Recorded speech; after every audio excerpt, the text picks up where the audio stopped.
आज आलिया का बर्थडे है, 12 बज गए हैं। आलिया सुपर एक्साइटेड है। तभी डोरबेल बजती है। जरूर मेहुल सर मुझे सरप्राइज देने आए हैं। लेकिन वहां कोई नहीं था आलिया की मदद के लिए। सुबह जब आलिया की आंख खुलती है तो आलिया एक कमरे में बंद थी। ये मैं कहाँ आ गई? मुझे यहाँ से बाहर निकालो, आज मेरा बर्थडे है। आलिया जोर जोर से चिल्लाने लगती है, बचाओ बचाओ, मुझे इस रूम से बाहर निकालो। लेकिन वहाँ पर कोई भी नहीं था। आलिया को बहुत गुस्सा आने लगता है। आलिया दरवाजा में लात घूंसे मारने लगती है, लेकिन उसके पैर में लग जाती है, लेकिन दरवाजा नहीं खुलता। मम्मी, एक बार मेहुल सर ने बोला था कि ऐसे कंडीशन में ठंडे दिमाग से काम लेना चाहिए। आलिया खुद को कूल करने के लिए फोकस करने लगती है और फिर आलिया को समझ आ जाता है कि वो जिस दरवाजे को खोलने की कोशिश कर रही थी वो एक्चुअल में दरवाजा है ही नहीं। लॉजिकल आदमी क्या बता सकते हैं आलिया ने ऐसा क्या देखा कि उसे लगा वो दरवाजा नहीं है? सोचिए सोचिए।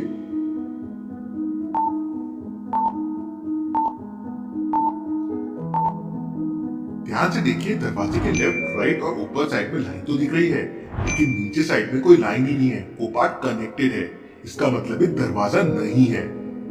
आलिया को कुछ समझ नहीं आ रहा था कि उसे किसने किडनैप कर लिया और क्यों और वो कहाँ पर है। मुझे मेरा बर्थडे सेलिब्रेट करना है। मेरे सारे दोस्त मेरा इंतजार कर रहे होंगे। मेहुल सर भी मेरा इंतजार कर रहे होंगे। तभी अचानक आलिया को छोटी सी सनलाइट दिखाई देती है। आलिया को बाहर जाने की एक होप मिल जाती है। आलिया लाइट को फॉलो करते हुए उसके सोर्स तक पहुंच जाती है। वहाँ बहुत सारे कार्टन के बॉक्सेस रखे हुए थे और उनके बीच में से लाइट आ रही थी। आलिया बॉक्सेस को एक लात मारती है तो बॉक्सेस नीचे गिरते ही सामने क्लास की विंडो थी। आलिया विंडो से नीचे झांककर देखती है तो उसके होश उड़ जाते हैं। आलिया एक बहुत बड़ी बिल्डिंग के सबसे ऊपर वाले फ्लोर पे थी और सामने आगे पीछे हर तरफ जंगल ही जंगल था। आलिया को बहुत टेंशन होने लगती है। बस एक बार यहाँ से बाहर निकल जाऊं, फिर जिसने मुझे किडनैप किया है उसकी तो। उधर डिटेक्टिव मेहुल के पास अमन का कॉल आता है और अमन मेहुल को बताता है कि कल रात उसकी दुकान में चोरी हो गई है। अमन का कॉल आते ही मेहुल तुरंत अपनी कार लेके अमन की दुकान की तरफ निकल पड़ता है। मेहुल अमन के बताए एड्रेस पे पहुंच जाता है, लेकिन वहाँ पर एक 3 दुकानें थी। मेहुल तुरंत समझ आता है कि तीनों में से कौन सी दुकान अमन की हो सकती है, लेकिन लॉजिकल आदमी क्या आप समझ पाए? सोचिए सोचिए।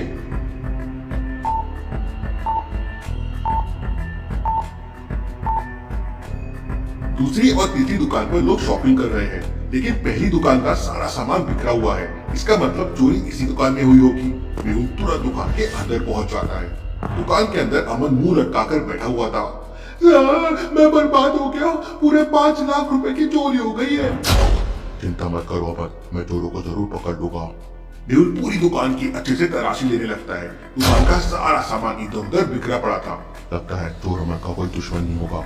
लॉजिकल आदमी क्यों? मेहुल को ऐसा क्यों लगा कि चोर अमन का दुश्मन होगा? सोचिए सोचिए।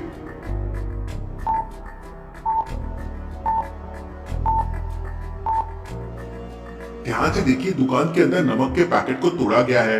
यहाँ तक कि ऑयल की बोतल की कैप भी खोल खोल कर सारा ऑयल नीचे फेंक दिया गया है।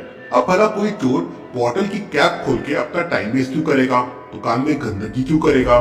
मतलब वो इंटेंशनली अमन का नुकसान करना चाहता था। अमन, क्या तुम्हारा किसी के साथ कोई लड़ाई या झगड़ा है?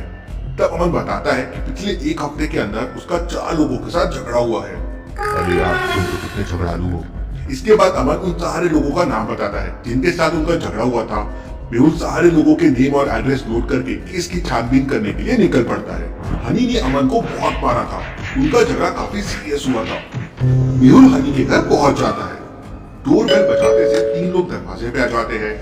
मेहुल तुरंत समझ जाता है कि तीनों में से कौन हनी है, लेकिन क्या आप समझ पाए लॉजिकल आदमी? मुझे आपका आंसर कमेंट करके बताएं।